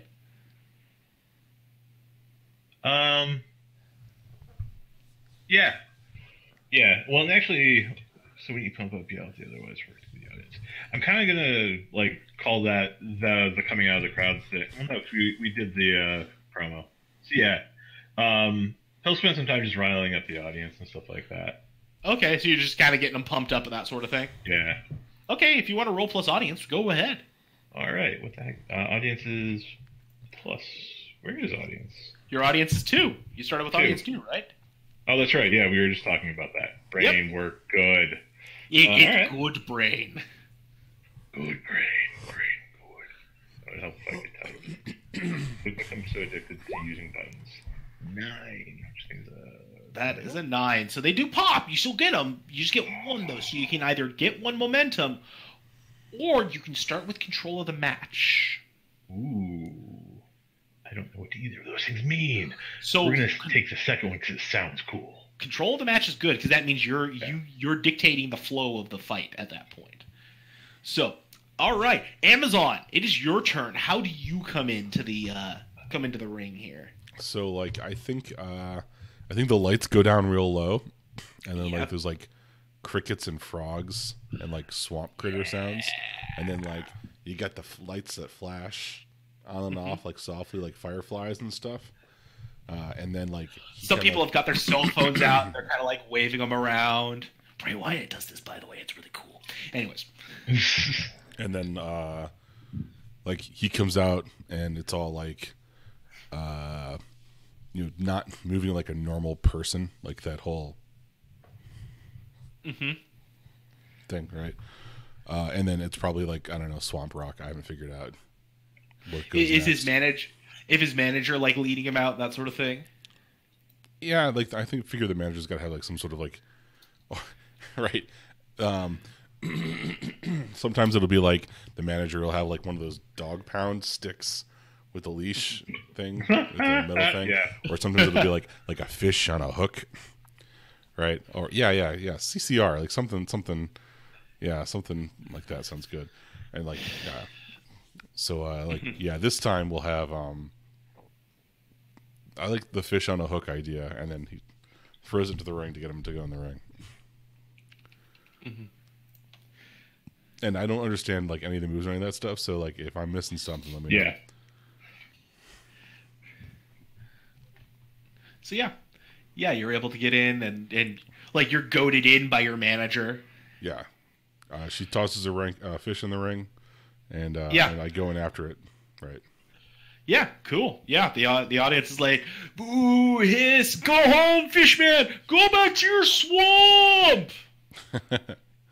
Little do you know, this would be about to become a tromp in the swamp. They just lower the swamp from the ceiling. I don't know. Not necessarily right now. I just think it's funny. No, not right now. I think we gotta save it for special occasions. Right. But yeah, no. So that's it. You guys square up. The referee checks you. The referee like looks like he's going to check the Amazon and then stops like, ooh, I don't want any of that. Right. Like. I think I've got like a button that'll cause my gills to flare, like like so that when that referee gets too close. Yeah. Oh yeah. That's awesome. So yeah. He totally like, oh, okay, fine. Ring the bell. Ding ding. And so yeah, you are in control, Jugga Bros. So what happens? You can go through a couple small paces up until you hit a big move, and then we'll see how you're doing. Yeah, I think, the match starts as like all the matches do, they feel each other out. There's some back and forth. Some people get tossed into ropes and fly off them and stuff like that. A lot of stomping. Yeah. It goes back and forth a little bit. I think like the first big spot is going to be that it's kind of going to work with him. And I try and pull off Alexander Slamington's. What did we decide that was? Like the $10. The $10. The $10 superplex. Yeah, the $10 superplex. Like I tried to pull it off, and we see how that goes. It just is like clearly. I think you're my buddy. You've just been pulled aside by these horrible capitalistic forces, so I have to co-opt the tools of oppression.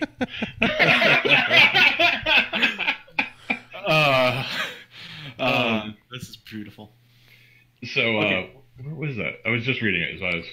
Yeah, so you're doing the $10 superplex as a wrestling move, and so if you're trying to use your physical strength, is what that feels like to me. Well, no, what I'm thinking of is I'm trying to do this in a way to pay off the storyline. Okay. So it's like I was trying to work with the Heat one. Okay, so you're working with your opponent to execute a memorable sequence. Yeah. So basically, you have that sequence where you're kind of going back and forth, and then finally you start getting the upper hand on him, punching him, and then you work him up and start bringing him up to the top rope. And like I go for the move, even though it's probably not the best thing to win the match. I'm trying to send a message. Sure. Yeah, you can do that. So go ahead and roll that heat. See if the audience buys this. Yeah. All right. Oh look, Jim Sooner here. Oh gosh, he's going. Jugga Bro's taking the Amazon to the top rope. Oh, this can't be right. This one isn't how it should be. And Zach, you also feel free to jump in on commentary since you're you're not involved. Well, I mean that's the thing. Like if you aren't in the match, you're on commentary and you can actually put people over. Okay. So that's a 13. So like you. How did you learn how to do the $10 superplex? See, you're implying that I practiced this. I thought this was a cool idea at the time, and I'm guessing this wasn't booked. Somebody's gonna be pissed. He did it! He landed the $10 superplex! Oh my god! This is why you gotta watch this particular superstar, because they ain't coming nowhere. These crazy ideas, and all of a sudden he's taking complete control of this match. The Amazon is down. The Amazon is down. The Amazon is down. He needs to get himself back in this ring right now. Where's the fish? This fish man needs a fish. Where is he? Where's the fish? Sounds like an awesome like where's the beef thing? Like, where's the fish? Where's Miss K? Where's Miss K with this fish? And like you go in for the cover, and it's just so close, just hair's breadth, and she tosses that fish expertly into the Amazon's mouth, and that's when he kicks out. Yeah. All right. So yeah, you keep control, and yeah, I'm gonna take +1 heat with the audience with the Amazon to push us into a +1 audience kind of thing here, baby. Oh boy, yeah, the audience is like totally into this matchup now. And you're saying that she tosses him the fish, right? Yeah, totally. And, like, it's not even so much that he immediately perks up, though he does. It's that I get distracted and I go start yelling at her like, "What are you doing?" So I didn't do anything, you brute. A little fact about the Jugabro. He is actually deathly allergic to fish. Participating in this match at all is an act of courage on his part. I would like to commend him for. Yep, courageous as all get out for trying and making sure that he can avoid those dastardly halibuts. Well, you know what they say about courage? It's 2 parts stupidity and 1 part bravery. Sure, we'll go with that. Well, yeah, we can go with that. Sure. So yeah, I don't know, because like I want to give up like control at this point because like story wise this makes sense to me, right? So do something where you fuck up. Basically. Yeah. Well, that's what I was saying is, oh wait, there are roll moves. You stand up, side, no, those don't make any sense. Okay. I mean, you could basically you trade control of the match is an ephemeral thing. Like what can happen is the Amazon does still get up and starts laying the beat down on you. Yeah. Well, and like I'm just fine with that. I was just trying to see if there was some way that's integrated into the thing, but it's not really. It gets really narrative around the wrestling part. So. Yeah, well, that's fine. Well, and like I guess I was thrown off because it's like it makes a big deal. Like you retain control, and I'm like, okay, but maybe Mike should be able to do some stuff. Well, actually, here's the thing. Well, you can narrate him doing stuff, and you can work together to do that. The other thing is, the other person in the match can use their momentum to take control. They can just say, "Hey, I want control of the match. I want to dictate the flow now," and spend their momentum to do that. That's what you should be doing there, if you want to. Is there like a page that has all my moves and stuff on it I can do for those things? Yeah, if you check in the thing, there's a play aids, and it's got all of the basic moves in there. Yeah, I'm looking at reference sheet season 1, and it's got the. So. Yeah. Okay. It's got several pages on there, but the first 2 are the big ones because you want to look at the first couple pages, basically. Because you can cut in to take control of a match for yourself, spend 1 momentum, and narrate your interruption. All right, where is this? Documents. Yeah. So the fish coming in could be the interruption, or it could be like while Jugabro is arguing with your manager, you come up behind and you Black Lagoon him or something. God, that sounds so dirty. I mean, that's awesome though. It is. It's great. Yeah. Yeah, I mean, if you want to.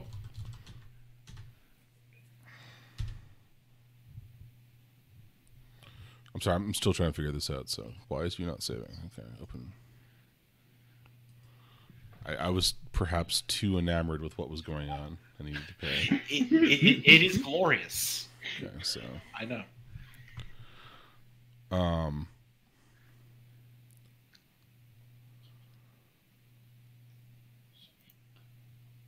Okay, so let's see. Top of the card moves. What is that?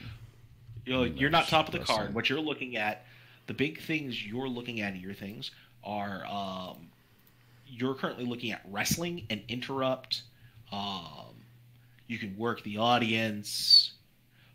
You don't have enough momentum to do your heel move currently.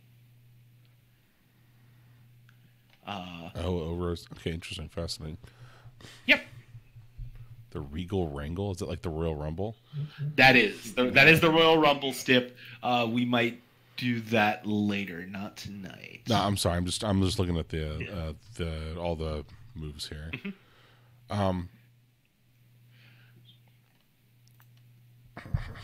Roll plus audience. Interesting. 2 momentum. They pop. Gain 1 momentum. So I have momentum, I guess. You have 1 momentum just for showing up to the game. Okay. So if you Stop want buzzing. to, Sorry. if you want to, you can spend that momentum to take control of the match, like we said, to take narrative control, basically. Okay. Can I just pitch the idea that the Amazon gets some cheap heat here real quick? The Amazon can get cheap heat if he wants. Yeah, you do it by praising the hometowns. Like, Yeah, the yeah. Great Fish voice being like, "Hello, Wisconsin." Where do you see cheap? Oh, I see. It's up Yeah. all the way top on the right. Cheap heat. You that's what you do when you make fun of or talk up the hometown, basically. Okay. Remind them you're actually here. I just pictured him like, we didn't establish where we were, but like he spits like the classic town fish out and like. I mean, we can say you're at Portland and you just like hawk a salmon out. There's missing like 3 total towns across the country. 'Cause I know. Or like, I don't know, like hit him with a fish and then not eat it. I don't know. Somehow, for some reason, that sounds. Actually, if you make him eat the fish. There you go. There's the cheap heat for the insult, right? Is Yeah. Right. I back him into the corner and I force feed him like a guppy or something, some sort of small. Well, are you allergic to fish? Is that an actual thing, or is it just the announcers being? I don't silly? know. It's kayfabe at this point. Okay. It is We're now. saying he is. If he reacts to it, that's one thing, but he doesn't have to. Okay. We're just providing commentary for the folks at home, isn't that right? Look, I'm just Lawler over here. Nothing I say is true. He's Lawler. I'm not trying to be JR, but I end up being JR always. Yeah. I can just like take an immediate heel turn, claim to be vegan, and it horribly offended me. Oh, that's awful. Suddenly your hot dog man shenanigans. So basically, you spend a momentum, get control of the match, and then force feed him a fish to get the heat back, or to get the momentum back. Sure. So yeah, you're in control of the matchup now, Amazon. He's sitting there writhing in the corner, trying to like figure out what's going on with this fish. Now the important thing here is now Joey Bro's on a clock. Anaphylaxis is going to be kicking in just about any time now, so he needs to put Somebody this get the away doctor down here for as soon this. as he can. This man is going to inflate like a balloon, like he is a raft that someone pulled the cord on. Ref, stop the damn match! Airplane via him as a slide. It was going to be a oh jeez. I got it. Okay, so I pretend to like be thrown off by the Jugger Bros convulsions and like accidentally knock over the ref, right? Oh, classic spot. And Yeah, then- the ref's down. And then very obviously notice the ref is down and go in for like an eye rake or something. No. Oh, right in the eye. That's just unsportsmanlike conduct right there. Well, yeah, but you really have to expect. I mean, he's an animal person. I feel like he's just doing what comes instinctually. It's like being angry at a jaguar for eating a person. It's a thing they do. You gotta have some common decency there if you're gonna be fighting in the ring. I do that for I'll spend 2 momentum to gain 1 heat. It's a heel move to do something underhanded. Yep. Well, you have to have 2 momentum. Currently, you only got the 1. How many did I start with? You started with 1, I thought. You you start start with with one. one? Okay. You did the cheap heat to get 1, and you took control of the match, which took 1 away. So All right. Well then I'm gonna do a feat of strength to gain some momentum here. Okay, so you're gonna rake his eyes and then haul him up and just Well, toss him around. I won't do the rake of eyes yet, right? Like Okay, sure. Yeah. I'll pick up something absurd, like the announcer's table. What? No, We need that to talk. Amazon, come on. Table, man. They're coming for us. They're coming for us. We got a common decency to go to the Spanish announce table. You're straight for the rain announce table. Jesus. Lord Jesus. Lord Jesus. So, yeah, if you want to just, like, haul up the announce table. Oh, No, yeah. God. Okay. So, yeah, go ahead and roll a power, then, for that feat O strength there. An 11. Which is... Oh, shit. I'm getting momentum to gain heat, but I could just gain heat with this Gain way. heat right there. Right. Yeah. Yeah, or you just, hurl a table at him and gain the heat. Yeah, I'll do that. No, he's throwing the table at the Juggerbro. Oh, God, live in hell. My papers are everywhere. I had to pick up my announcer's mic. Sorry, folks. We're going to try and come back here.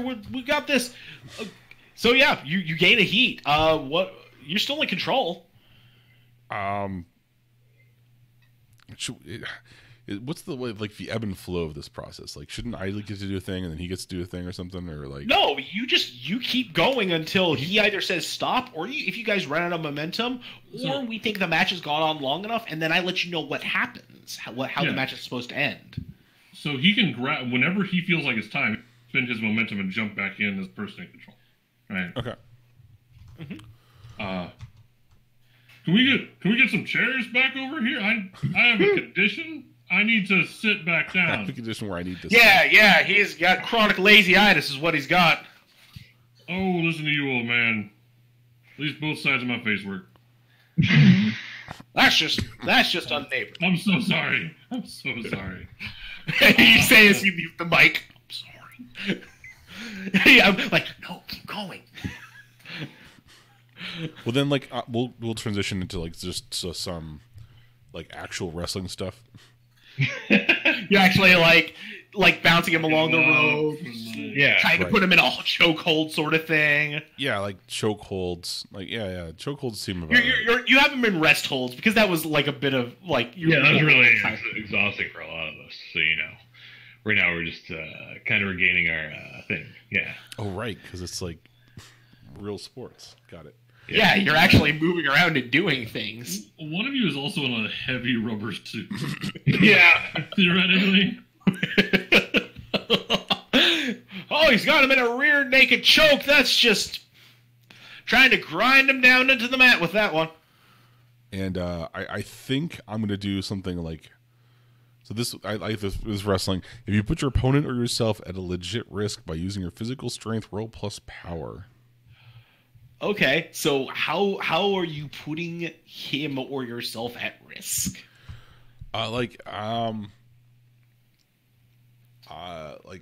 Is flying from the top turnbuckle a power thing, or like I would say that's more of a look. Now, if you're throwing him from the top rope, that's power.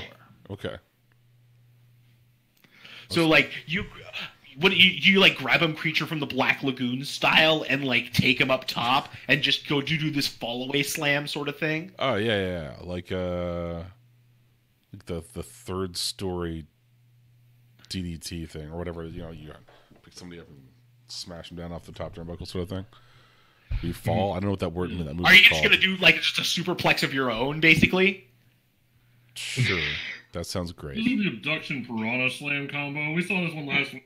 Right. Actually, You drag him up to the top of the turnbuckle and then you like jump off and slam. Looks like the Amazon's going for a superplex of his own.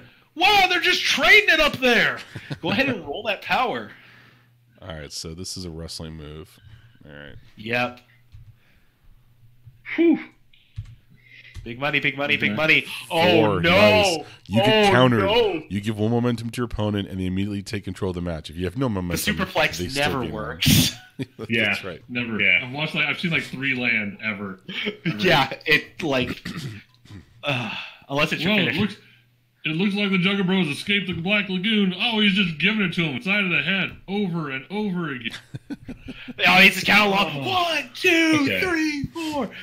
Ref, you gotta pull him off. This is brutal. brutal rap. And it's like This is animal cruelty. Yeah, PETA all over us. Oh my god.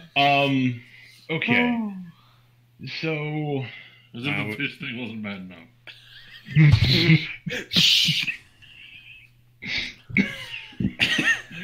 Sorry, you broke me there for a minute. Don't break even. Right.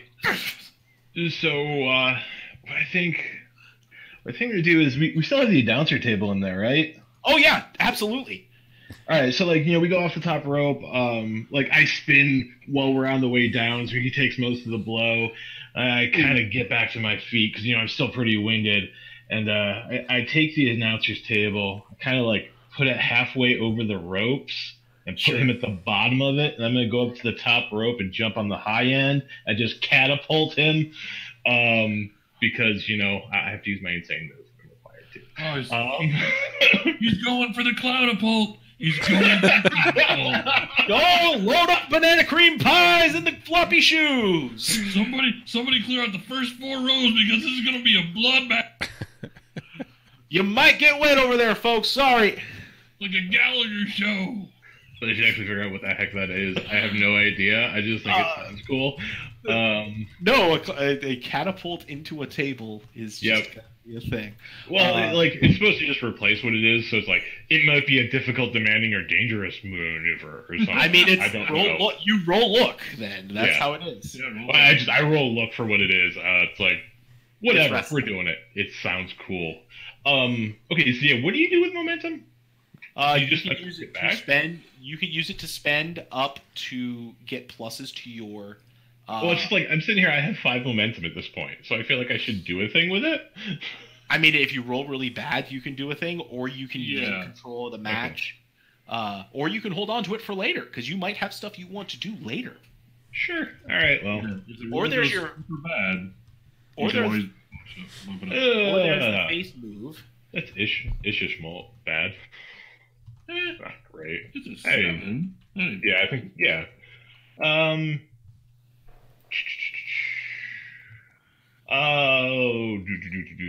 gonna say. Yeah, I don't know what they mean by next sequence. I guess. So the next sequence is the next series of moves until you get to the next. The next highlight point. So like this is a highlight point, and then the next thing. Yeah. So, every roll is sort of the culmination of a series of back and forth.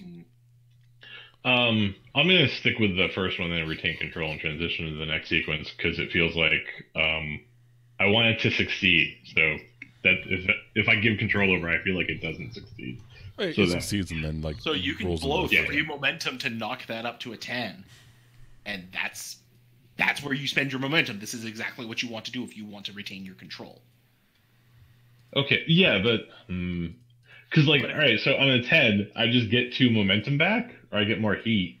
Well, okay, so the next question I guess is, I'm already at 4 heat with him now. Yeah. Mm-hmm. Yeah, which means that if this goes well and feels like a good ending, then you get to mark an advancement or something like that at the end of this. Well, not necessarily. What'll happen is you'll get audience, but he wants to choose to. So it's up to you which way you want to go with this at this point. How well you want it to go. I'll screw it. We'll spend some momentum because it feels like the thing to do. The thing to do. Yeah. I don't know what any of the knobs are doing anyway, so we might as well just twiddle them all. It's a good idea. So yeah, I'll spend the 3 momentum, and we'll take the extra point of heat. And actually, heat only goes up to 4, so that doesn't make any sense. So, what you do is you spend 3 momentum, then get 2 momentum back, effectively having only spent 1 momentum to succeed. Sure, that sounds fine. Which is ridiculous, but that's where we're at. Currently. Yeah, okay. And so it goes really well, and it flips him, I don't know, into the announcer's laps. Oh god, he's landed like circle. He's like a landed fish. They just got me a chair, and I'm just sitting there. He lands. Now I stand back up and dodge. Pass through the space where the table used to be. Oh my god! Flying fish everywhere. It's like the Seattle fish market. Like the Seattle fish market, and like everybody's like, "Boo, Seattle!" Because we're in Portland. It's awful. Okay, oops. Amazon need to step this up before he gets filleted. Miss Kaya's run over and is fanning you, trying to get you up. See, I would grab a chair here, but I don't have control. You have No, momentum? what, Joker Bro? What do you want to do? What happens in this next sequence? I think I'll just, yeah, we'll use that as an excuse. I take time to basically get cheap heat with the crowd of, you know, saying that's how they do it in Portland. They flip fish people off of tables. Exactly. I'm sitting in the background. We are never gonna get this smell out. Like this is just Oh, I'm Room not for going to it. be able to eat seafood for a month. I gotta pay for my dry cleaning bill. This is ridiculous. Ridiculous. So yeah, you get one. Woo, Portland! What now? Go on. You got this, man. It's Well, no, all I'm you. kind of, well, like, all right, so, like, do I go for the finisher or something? I don't You understand. can go for your finisher if you want. You can choose to go do your finisher whenever you want. You don't give a fuck. That Remember? is true. Like, I specifically don't give a fuck. All right, sure. Let's do that horrible thing and hopefully not hurt anybody. So what is your finisher? Yeah. So was it the Psycho Cradle Oh, was it? That was this. Isn't it the Psycho Crusher suplex? Psycho crazy. Crusher Suplex? Well, Crusher Sucker. Because I need another P word. Okay. Pile Driver. Oh, I was right. It I was. mean, that's supposed to be that. Psycho Crusher Pile Driver. I mean, you could be. Pile drivers are. We're our own federation. We're not like those guys over in New York. We could do You it. can do a Power Bomb. And Or- also because of the Psycho Crusher Power Bomb is actually pretty solid. Power slam, power driver. Yeah. Psycho Crusher Power Bomb. We'll totally do that. All right. Crusher Powerbomb. Oh, Crusher. I was writing that down. All right. So you go for your finisher, regardless whether you're booked to win or not. Roll 2d6. And then we do a thing, and hopefully... Oh that yeah, hurts. that's the other thing that momentum's good for, because you don't get any bonuses to this. Oh, okay. Yeah. It's just. Well, and you said the momentum is... goes away at the end of each session, though, right? episode, yeah. So it's use or lose. But there is still potential for like other stuff to happen for me like afterwards, right? Yeah, Is there stuff like post match stuff? there's or what? there's post match stuff, etc. All right, well it's great. I still think I'm gonna dump 4 of my 5 points into doing it. You're gonna spend it pre? You don't have to, but yeah. Oh, go I don't ahead. have to. Okay, No, no. you can spin it afterwards. It's Yeah. just like luck for Monster of the Week, but it goes. It's super forgiving like that. Okay, well no, I'll hold on to it. Oh, and that makes sense that way, I guess. Anyway, go. Whew. So, want to spend that momentum, buddy? Yeah. Well, then you said it, right? Where's my? I can't get to 10. I definitely can't. I only have. Nope, you 5. can't count to 10. You can only count to 4. I'm sorry. Hoisted on my own petard. Like any good clown. Okay. Cards? No. I don't This is know. for- I don't. For convention, I don't even fully know what a petard is. So it's. I forget what it is. It's like a lamppost thing or something. Right. So yeah, I'm gonna spend 3 momentum there so that becomes a 7 and is not horrible and injury and bad. It's just mildly bad. So he's going for the Psycho Crusher Power Bomb. So Oh God! He landed right on his fish neck. Cause The fish didn't have necks. That fish, that poor fish's neck. oh, actually, I suppose technically all right, yeah. So I spend all my momentum on it, even though the other 2 points don't do anything, because I lose all my momentum anyway when I get a 7 or 9, and it sounds better. But I'm gonna go with my opponent. Yeah, that's 1 clause. So the Fishman just no-sells it. He just hulks out and does nothing. So I lose a point of heat with him, and I do get a point of audience though, which pushes me to the top. Well, you have 3 audience at this point, which is really good. People love you. Now, it's at this point, since you blew all your momentum, it's Yep. the perfect time for me to reveal the ending of the match. Okay. The match Well, is a and- no. Just one before we go on. I thought I was at 3 because I got up to 4 heat with him. No, true? you get the Okay. audience at the end of the match for working it, so that's why Okay. it's poetic that you worked so well and it was going to be a good match, and then you just had to go and just let him botch the finisher. So what happens actually is Alexander Slamilton rushes down Bastard. and gets the beat down in on you No. and causes the DQ. Oh. Oh, that's a crying shame right there. And the Amazon just helps out. I don't know, Jim. He's the president. He should show some respect. Was it That's number not 4? even remotely close to accurate. For our purposes, I feel like it is. POTUS 4. Roller, you just drive me nuts.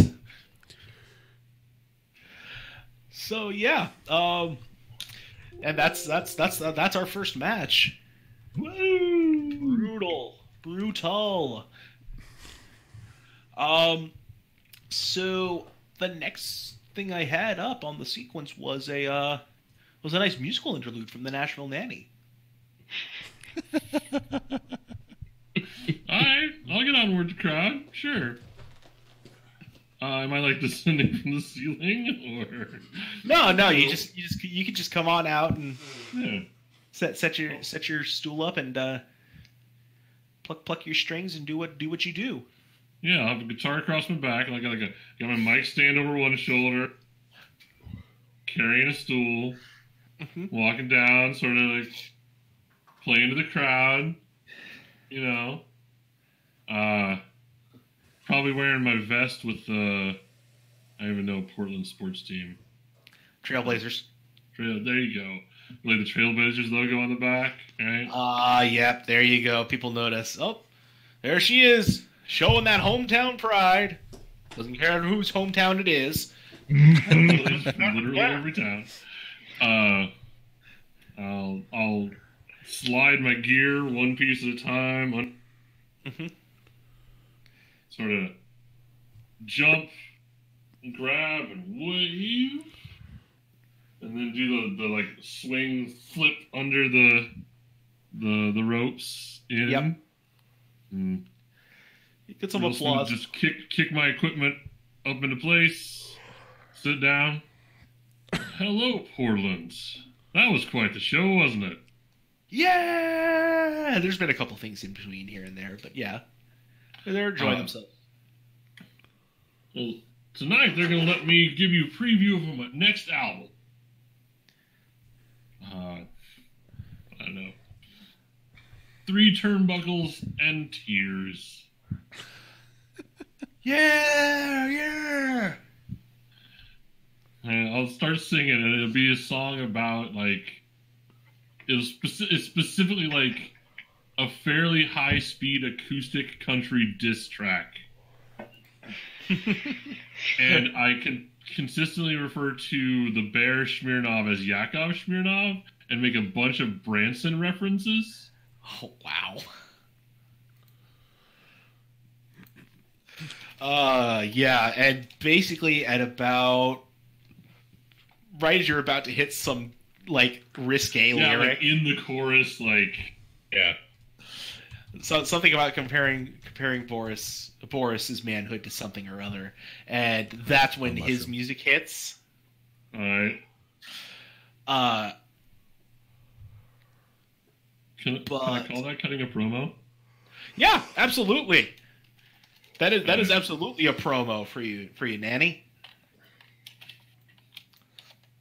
6 + 1. You nailed it. Boom. Bang. Okay, so what's the bad stuff? So how much? Like, do you have any momentum to prop that up? I have. I mean, I just played for the cheap seats here.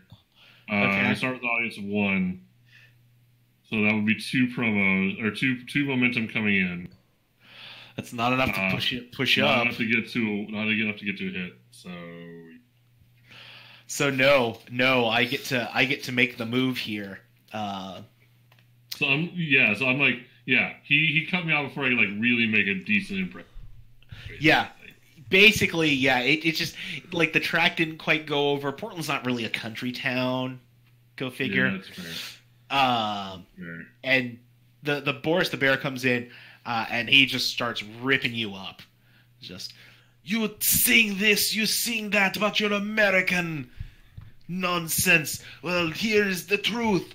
Boris the Bear is big, Boris the Bear is strong, and Boris the Bear will crush you. And he just comes right in, doesn't even wait for you to get your gear off, get your music gear out of the way, and just starts beating you down. And okay. Commentary is just all about this is just a terrible, terrible, terrible offense to the music lovers out there in the audience. Okay. Is this can I spend momentum to take control back? Because I want to hit this guy with a mic stand. I mean, this isn't necessarily a match, so Okay, that's fine. That's fine. If it's not, that's fine. Yeah, no, you can just do a thing. So is the okay? So here's some like lore question. Sure. Is this old school WWF hardcore title style where it's always in contention? I mean, I am a fan of the 24/7 rules. Let me tell you. Okay. Okay. So, and Boris is really good. He's been very, very good about not getting caught out. Like, not Steve Blackman levels of good, but all right. We talk the deep cuts there. I like Steve Blackman more than I probably should have. We all like Steve Blackman more than we should have. Okay, so is this a hardcore match then? Can I get my plus? I mean, if you want to, well, it's not a match. It's not a match yet. No bells have been rung, anything like that. There's no ref on hand. And unfortunately, because you blew the promo, you can't make the match. Okay, that's fine. Yeah, I won't call it a match. Yeah, but I will, however, spend a momentum to take control from him, and I'm going to just hardcore his face with a mic stand. Yeah, you can fight him off. Like that's fine. And like he'll finally break away as you start to get the upper hand because he does not want to be put into a position where you can pin him. Okay. Yeah. Because he knows better than that. So I'm like, I imagine he comes in, lands a couple things. I pick myself up, grab my guitar, and start swinging it like in a defensive arc in front of myself while yelling at him. And that's when he rolls back out of the ring, just like, not even worth my time, and he stalks back off. Coming for you. I'm coming for you, Yakov. All right. So it is at that point. Let's go backstage. Can we? I'm sorry, I'm fading hard. You want to? If we want to call it for tonight, we can. No, I'm sorry, dude. We'll call it. No. Yeah. Don't worry about it. It's my fault. I got to plan the time a little bit better. Sorry, I mean, we didn't start until late. Yeah, everybody got some beats. Everybody got character. Character got some good stuff, and you have an idea for where you're going with stuff. So that's good. We'll come back next week, and it'll be WrestleMania. That's amazing. All right. I'm totally gonna hardcore match him during the Regal Triangle. Let's do it. All right, everybody. Okay, I'll book it. GM, talk us out, and I'll hit end when it sounds appropriate. Thank you, everyone, for tuning in. We're so happy that you've decided to come on this journey with us. Come back next week, and we'll see if we can have more of a show for you. If you like us on Facebook, follow us on Twitter, etc. We're that D&D podcast. Have a great rest of the night, everyone. Yes, to the internet, the stream chat, General Arceus, Reborn, Bad Quill, of course, as always. Elixir comes there, and Zach2488. For Zach2488, I will find more wrestling moves. So the next time I'm not. Yeah, we're gonna increase. I mean, you're a giant fish man, so like,